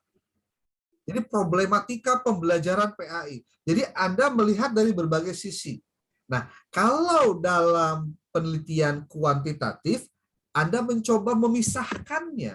Contoh, apakah dari kualitas guru PAI-nya atau kompetensi guru PAI-nya, lalu dilihat juga dari sisi prestasi belajar siswa dalam pembelajaran PAI-nya, atau perhatian atau kepedulian orang tua dalam menyekolahkan anaknya. Jadi gini, perhatian orang tua supaya anaknya ke sekolah itu gimana? Karena ini juga jadi penting, Pak. Gitu. Jadi kalau kuantitatif, Anda bisa lihat dari perspektif siswa, guru, kepala sekolah, dan orang tua siswa. Ya, orang tua juga bisa. Sebagai bagian dari upaya untuk menyelaraskan program sekolah dengan yang ada di rumah. Gitu. Jadi kewajiban budak soleh itu lain kewajiban guru PAI wungkul, termasuk orang tuanya di rumah. Jadi budak disakolahkeun ka sakola teh lain micen kuya kaleuwi. Ya, tapi memang dijadikan perhatian semuanya. Jadi problematika pembelajaran PAI di sekolah dasar di Kecamatan Cikidang, Kabupaten Sukabumi. Jadi ini penelitiannya kualitatif. Jadi Anda mencoba menelaah satu persatu problem-problem apa saja yang ada dan menganalisisnya dan mencoba untuk mencari solusi bagaimana menanggulanginya. Gitu, Pak. Seperti contoh, ketika kepala sekolah tidak melakukan supervisi akademik kepada guru PAI, apa dampaknya? Oh, dampaknya guru PAI jadi merasa tidak perlu serius karena kepala sekolah lagi serius. Nah, kan gitu, Pak.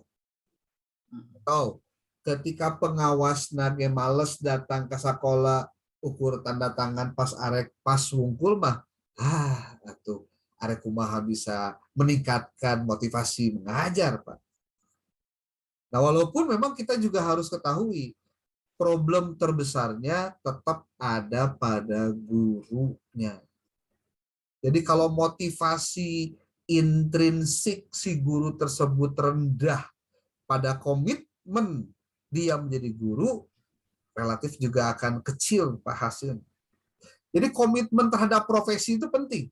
Coba nanti Pak Haji silakan mencari artikel jurnal ataupun juga penelitian tentang komitmen pada profesi guru, Pak. Komitmen pada profesi. Itu bisa ditelaah khusus, Pak. Komitmen. Ya. Nanti silakan ditambah. Komitmen nanti mau dihubungkan dengan apa? Kalau mau penelitiannya kuantitatif. Jadi nanti khusus mengkaji tentang guru, Pak. Sebetulnya guru-guru PAI di SD Kecamatan Cikidang teh boga komitmen jadi guru yang kuat enggak? Punya kreativitas enggak? Bahkan kalau ditanya Cikidang pernah dapat juara pentas PAI tingkat Jawa Barat, encan. Pernah. Atau tingkat kabupaten. Terus keunggulannya ada dalam hal apa? Gitu. Terus apa yang sudah dilakukan? Ya gitu-gitu aja sih, Pak. Ya, Pak Haji, panjang lebar saya menjelaskan, mudah-mudahan ada menyangkut hiji wetenan naon, Pak. Ya. Terima kasih Pak Ya. Dokter. Tadi ada gambaran, mungkin nanti saya akan diulang lagi dengan yang tadi. Boleh. Saya akan baca-baca lagi, Siap. termasuk dengan keterlibatan komite tadi yang Dokter sampaikan. Ya, oke. Terima Terakhir, kasih Pak Dokter. Iya, saya persilahkan Bu Diah. Pak Wahyu. Iya, Bapak. Ya. Assalamualaikum warahmatullahi wabarakatuh. Salam. Ya, silakan. Ini Bu. Pak, saya mau mengajukan ini tentang kualifikasi pendidikan kerja dan saraf terhadap kinerja guru. Gimana Pak? Ini barusan suaranya putus-putus, Bu. Coba diulangi. Ya, memang tempatnya terputus-putus, Pak, itu mah. Pengaruh kualifikasi pendidikan, lingkungan kerja, dan sarpras terhadap kinerja guru di Madrasah Kecamatan Cikakak. Madrasah apa? Iya. Variabel, Bu ya. 4 variabel, Pak. Ulangi coba. Kualifikasi pendidikan, terus Pengaruh kualifikasi pendidikan, Ya. lingkungan kerja, dan sarana prasarana terhadap kinerja guru di madrasah sekecamatan Cikakak. Coba saya sedikit searching dulu ya. Bentar.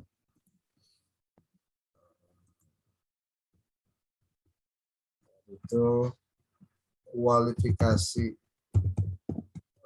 pendidikan guru berarti ya? Ya, pendidikan gurunya, Pak. Kemudian sarana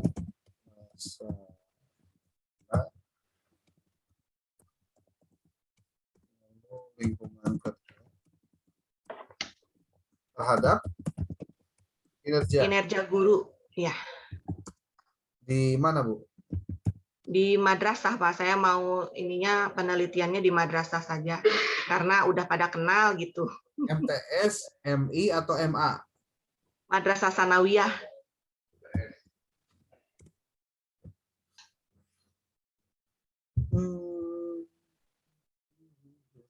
Di sini ada lingkungan kerja. Saya share screen ya buat dia. Ini saya masuk ke sini. Ada juga Google Scholar nanti. Google Scholar. Ini pengaruh sarana prasarana dan lingkungan terhadap kinerja. Ini ada. Ada pengaruh sarana prasarana sekolah terhadap kinerja. Di sini ada lingkungan kerja terhadap kinerja guru. Sama biaya kualifikasi pendidikan guru madrasah di lingkungan agama. Ya.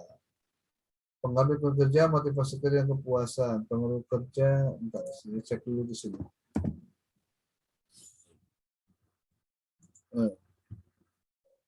Karena sekolah, lingkungan terhadap kinerja guru, pengaruh kompetensi profesional, lingkungan kerja, motivasi guru, lingkungan kerja terhadap kinerja, lingkungan.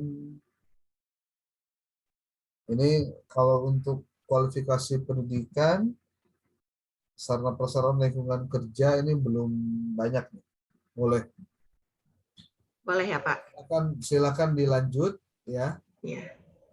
Kualifikasi pendidikan guru, sarana prasarana lingkungan kerja terhadap kinerja guru. Kinerja guru MI ya. Oke. Madrasah Sanawiyah, Pak, MTS. Iya. Tapi kalau di sini saya belum melihat, jadi Anda mengabaikan kepemimpinan kepala sekolah ya? Jadi gimana, Pak? Ya artinya tadi udah saya hampir sama dengan Ibu Nofris gitu. Jadi saya yang ini aja gitu. Punya dua asalnya, Pak. Bisa jadi nanti jadi 5 variabel. Tapi nanti gambarannya bisa kayak gini, Bu. Nih. Jadi nanti boleh jadi X1, X2-nya apa, X3-nya apa. Ya, contoh X1-nya itu kepemimpinan. Itu ternyata kepemimpinan kepala sekolah itu berpengaruh terhadap lingkungan, ya, termasuk ini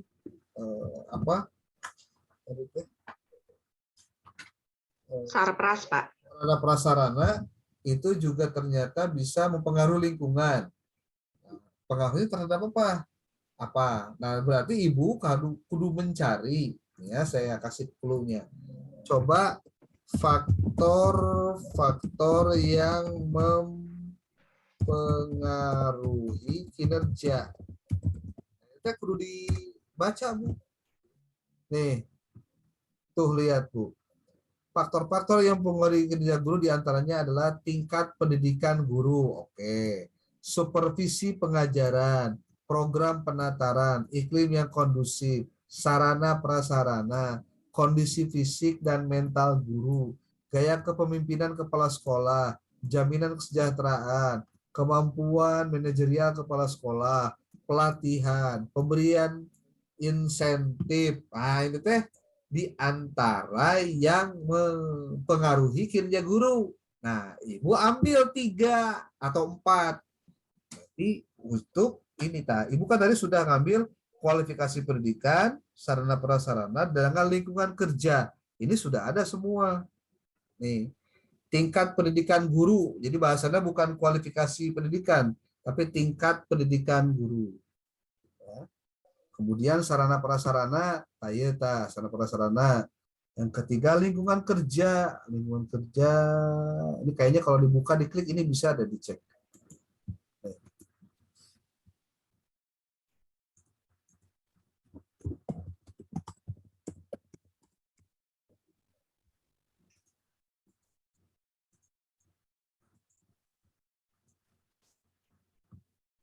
Nih, saya tuh deskriptif kajian teori kinerja guru, pengertian kinerja tuh, pengertian kinerja,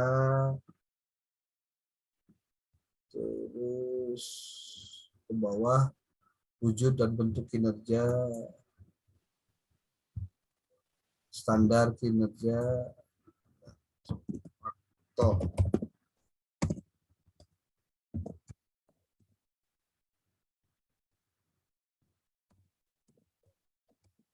Nih, imbalan finansial, kondisi fisik, keamanan, hubungan antar pribadi, pengakuan atas status dan formatannya, kepuasan kerja, keberhasilan kinerja, motivasi kinerja, banyak sekali.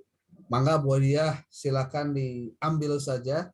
Kalau 3 variabel X ini mau diambil juga bisa, ya. Iya, iya. Jadi lanjut ya Pak ya. Ya. Ya. Oke. Terima kasih Pak. Ya, Pak Wahyudin gimana Pak Wahyudin? Halo. Ya baik Pak. Yuk, silakan Pak.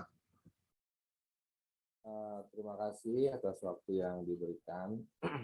Ini saya ada judul, mudah-mudahan ini bisa dijadikan sebuah penelitian. Ya. Ada judul pengaruh kualitas sarana dan prasarana terhadap minat belajar siswa dalam pembelajaran pendidikan agama Islam di Madrasah Ibtidaiyah Kecamatan Cikakak. Ulangi Pak. Saya tulis. Pengaruh kualitas sarana dan prasarana terhadap minat belajar siswa dalam pembelajaran pendidikan agama Islam di Madrasah Ibtidaiyah Kecamatan Cikakak. Oke, ini berapa variabel Pak? 3. Mana aja Pak?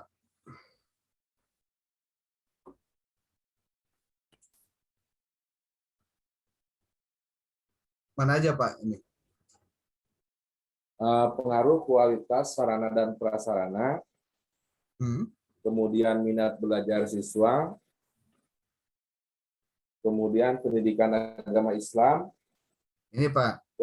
Jadi yang Pak Wahyudin barusan sampaikan ke saya itu bukan 3 variabel Pak, tapi 2 variabel. Pertama, pengaruh kualitas sarpras, 1. Ya.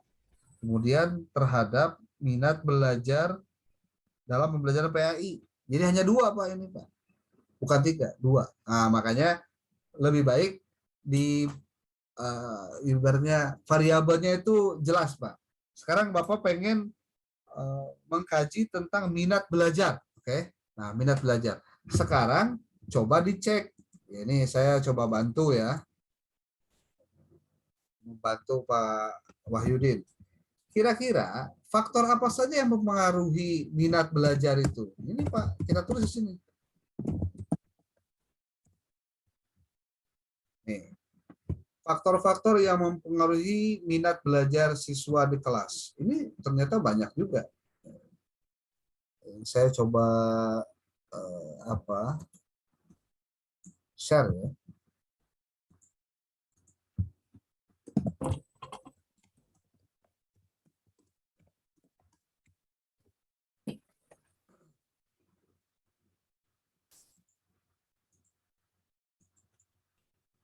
Ini sebetulnya mudah-mudah susah ya untuk belajar ini. Nih, faktor-faktor yang mempengaruhi minat belajar siswa pada pembelajaran seni tari di SD Negeri Dukuhwaru. Oke, kita lihat di sini di bagian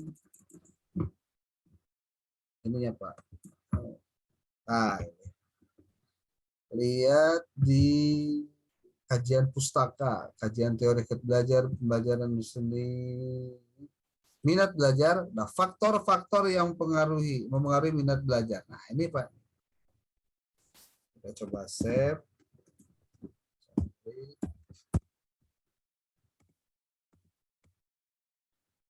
Nah ini Pak, beberapa penelitian tentang faktor-faktor yang mempengaruhi minat belajar telah dilaksanakan, antaranya penelitian oleh Ulfa menunjukkan bahwa minat belajar siswa masih kurang. Oke, bentar.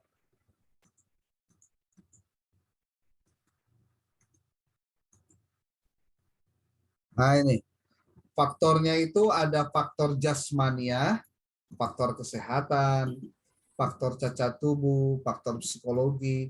Ini juga terkait dengan intelijensi, perhatian, bakat, kematangan, kesiapan. Nah itu faktor internal, ya. Ada juga faktor eksternal, ada faktor keluarga, ada faktor sekolah, ya. Dan ada Rifai dan Ani menjelaskan faktor yang berkontribusi pada proses dan hasil belajar adalah internal dan eksternal. Nah, dijelaskan juga ini apa saja. Tuh. Nah, jadi sebetulnya Bapak tinggal comot saja variabel itu dari faktor-faktor yang mempengaruhi minat belajar. Begitu Pak. Iya, ya. Jadi lebih mudah sebetulnya untuk nanti digabungkan. Nah, kita lihat di sini contohnya. Pak, kalau pengen contoh gimana? Nah, nih saya kasih untuk yang di Google Scholar, ya. Tinggal gini aja Pak. Yang memengaruhi minat belajar. Nah, ini Pak. Ini ada beberapa artikel jurnal yang sudah dibuat, Pak.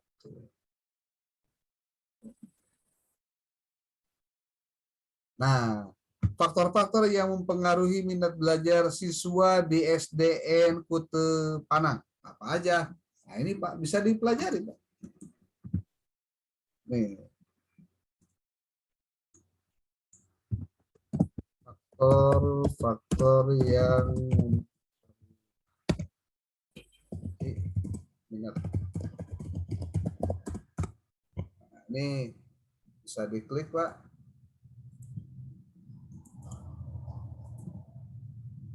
Ini contoh saja. Nah, ini Pak, tuh BSDN 1 Kute Panang, Anda bisa baca di sini. Minat apa, pengertian belajar, faktor yang berminat dalam diri siswa, jasmania, psikologis, faktor minat, lingkungan. Yang gini Pak, diambil.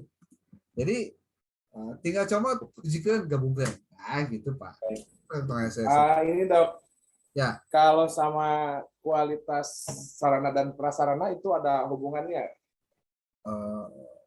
Belum tentu juga, Pak. Mungkin iya sebagai faktor eksternal. Mungkin iya. Makanya kita lihat di sini ya, Pak, di teori yang sudah dilakukan orang lain. Kira-kira ada nggak? Nih, Pak, contoh. Nih, Pak.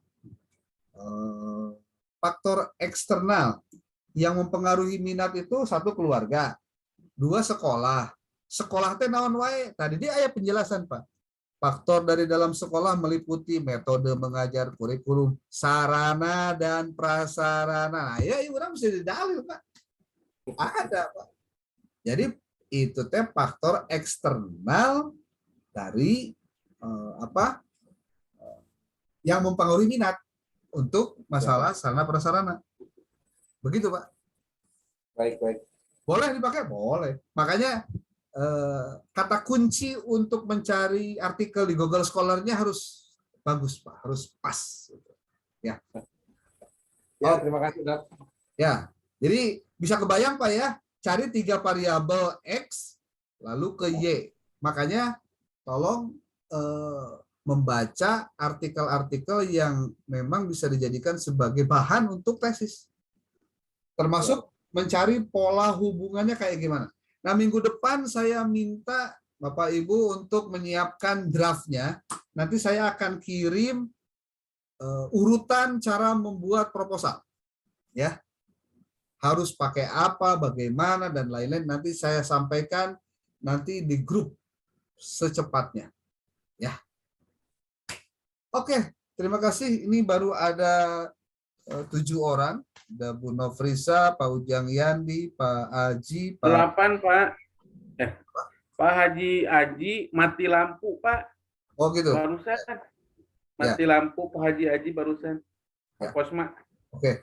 Pak Wahyudin, Budia, Pak Rusli Fahmi, Pak Rusli Tamim, kemudian Pak Haji, Pak Ujang, Bu Nofrisa. Jadi ada 7 yang hadir hari ini. Mohon untuk menggali kembali ya apa yang tadi saya sudah sampaikan, karena kalau saya akan lebih spesifik saja untuk Anda membaca. Nanti saya akan kirim beberapa tesis-tesis yang sudah jadi supaya Anda bisa baca. Jadi setiap file yang saya kirim di grup mohon di-download, masukin ke laptop Anda. Jangan disimpan di handphone, mau dibaca di handphone. Dan letik teing tulisannya. Ya, pindahin, Pak, pindahin ke ke laptop biar bisa dibaca, bacanya pelan-pelan saja gitu. Launan dibaca. Oh iya maksudnya teh. Oke maksudnya. Saya mohon kepada Bapak Ibu semua untuk meluangkan waktu minimal setengah jam atau 1 jam sebelum tidur itu untuk membaca tugas-tugas perkuliahan. Ya, karena kan Anda juga suka nyuruh siswa Anda rajin belajar. Nah, sekarang saya punya kewajiban membuat Anda wajib dan rajin belajar. Begitu. Siap, Dok. Bapak Ibu, terima kasih atas waktunya. Tidak terasa sudah 2 jam lebih 15 menit kita bertemu. Mudah-mudahan malam Jumat ini menjadi keberkahan untuk Bapak Ibu semua. Terima kasih atas kehadirannya. Mohon disampaikan nanti video ini saya upload di YouTube dan saya kirim kepada Anda semua untuk nanti silakan didiskusikan, untuk ditelaah, dipelajari dan diulang lagi ya. Siap, Dok. Demikian, terima kasih Bapak Ibu semua. Billahi taufik wal hidayah. Wallahul muwaffiq ila aqwamit thoriq. Assalamualaikum warahmatullahi wabarakatuh. Waalaikumsalam warahmatullahi wabarakatuh.